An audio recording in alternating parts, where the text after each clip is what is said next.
So when you are injecting chaos into a normally stable system, and the person that's injecting the chaos is never held accountable, how long can that system sustain before it implodes on itself?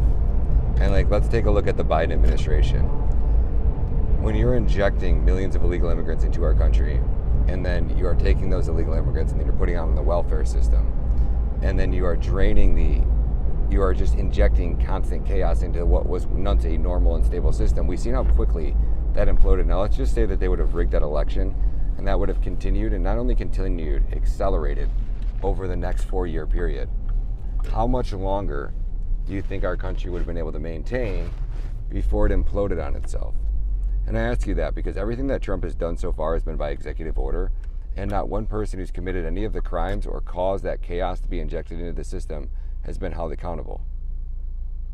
So if the Republicans lose the midterms and then they lose the next presidential election, which is looking like exactly what's going to happen, because the system that was designed to create the chaos has evolved and it's adapted.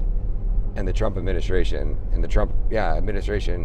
fully understands how Trump operates. You can read the guy like a book. He's probably one of the most predictable presidents. You know exactly how he's going to respond, exactly how he's going to act. He's 80 years old now.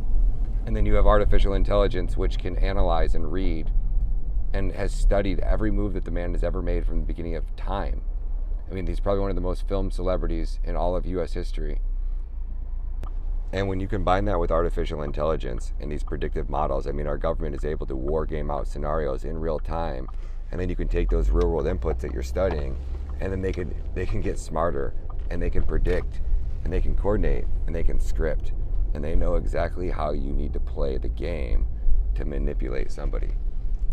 So you look at what's happening in the Trump administration and the lack of accountability, and I don't think anybody explains that better than It's Jess over on X. So if you guys aren't following this man, I'll leave links down to his videos. Swing over and give this man a follow and listen to what he just said here.